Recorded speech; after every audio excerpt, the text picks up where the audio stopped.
94-year-old Clint Eastwood faces 5 bikers, but they weren't ready for his next move. At 94, Clint Eastwood still carried himself with the quiet confidence of a man who had seen and done it all. The evening air in Carmel by the sea was crisp, as he took his usual stroll toward the small, cozy diner he had frequented for years. Though time had etched lines into his legendary face, his posture remained steady, his presence commanding. He had once been the mayor of this picturesque coastal town, but to most, he was much more. A Hollywood icon, a symbol of strength, and a man who had never backed down from anything. But on this night, he would find himself face to face with a group of men who had no idea who they were dealing with. A pack of bikers and a dangerous encounter. The tranquility of the evening shattered as 5 roaring motorcycles screeched around a corner, their engines revving loud enough to shake the pavement. Clad in black leather, the bikers weaved recklessly through the street, laughing as pedestrians stepped aside. Clint barely spared them a glance. He had seen their type before. But then, something changed.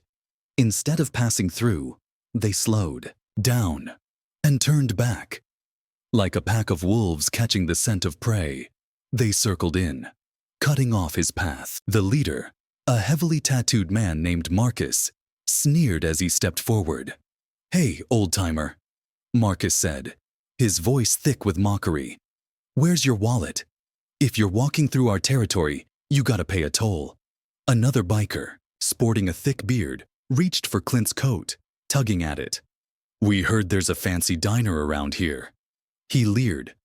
"You got enough cash to treat us to dinner?" The group laughed, closing in tighter, their words laced with menace. To them, he was just another frail old man, an easy mark. But Clint Eastwood was far from defenseless. The legendary Eastwood glare. Rather than flinch or argue, Clint simply stared. The Eastwood glare, that same steely look that had sent shivers down the spines of outlaws in his films, now locked onto these bikers. He didn't reach for his wallet.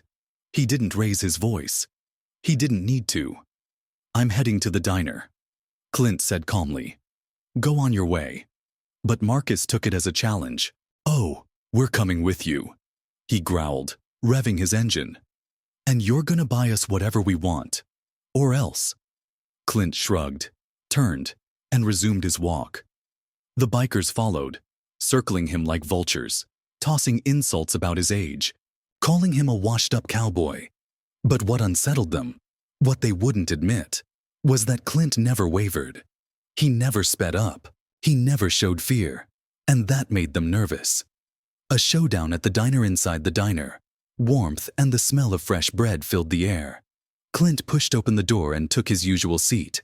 The bikers stormed in behind him, their presence darkening the atmosphere. A few diners recognized Clint immediately, exchanging worried glances. The staff froze, unsure how to handle the sudden invasion. A young waitress approached cautiously. "Can I take your order?" she asked. Clint, unfazed, requested his usual, a small salad and a bowl of minestrone soup. The bikers, however, weren't interested in food. "We'll have everything," one of them sneered. "And you're paying, Grandpa. Got that?" The waitress hesitated. Another biker chuckled. "That is, if he even has a cent on him," he jeered.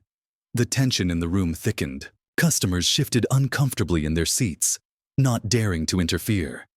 Clint calmly set down his spoon. "Let the waitress do her job," he said, his voice quiet but commanding. One of the bikers reached for Clint's soup, nearly knocking the bowl from the waitress's hands. "Maybe we just take whatever we want." He grinned. That was their mistake. 1. Call changes everything.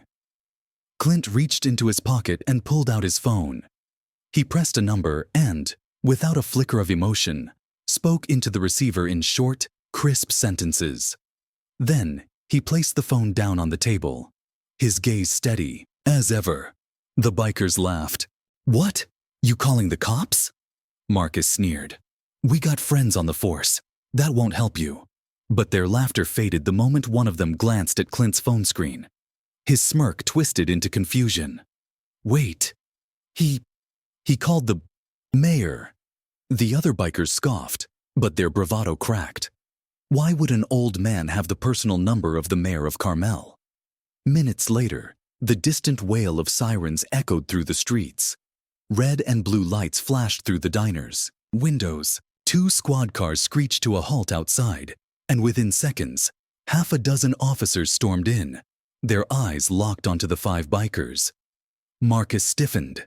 Some of the bikers recognized the officers as men they thought were on their side. One of them let out a forced chuckle. "Come on, guys. We were just—" But the lead officer cut him off. "You 5, outside. Now."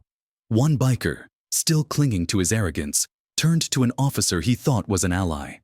"I thought we had an understanding," he asked, voice laced with desperation. The officer barely glanced at him. "Orders are orders," he said simply, before throwing a glance at Clint. "When the mayor calls, we answer." Handcuffs clicked shut around their wrists. The once cocky bikers were led outside, their faces drained of color. Clint's quiet victory. As the squad cars disappeared into the night, the tension inside the diner melted away.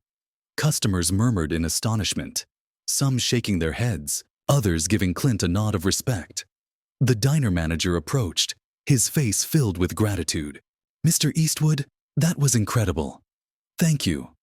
Clint simply nodded. "Let's just get back to dinner." The staff offered to comp his meal, but as always, he refused. He paid his bill, just as he always did. No special treatment, no favors. As he sipped his soup, a reporter in the corner was already dialing her editor, eager to tell the world how Clint Eastwood, at 94 years old, had just taken down 5 bikers, without ever lifting a fist. He may not have needed to say, "Go ahead, make my day," but his unshakable presence had done the talking for him. And once again, Clint Eastwood had proved, age means nothing when you're a legend.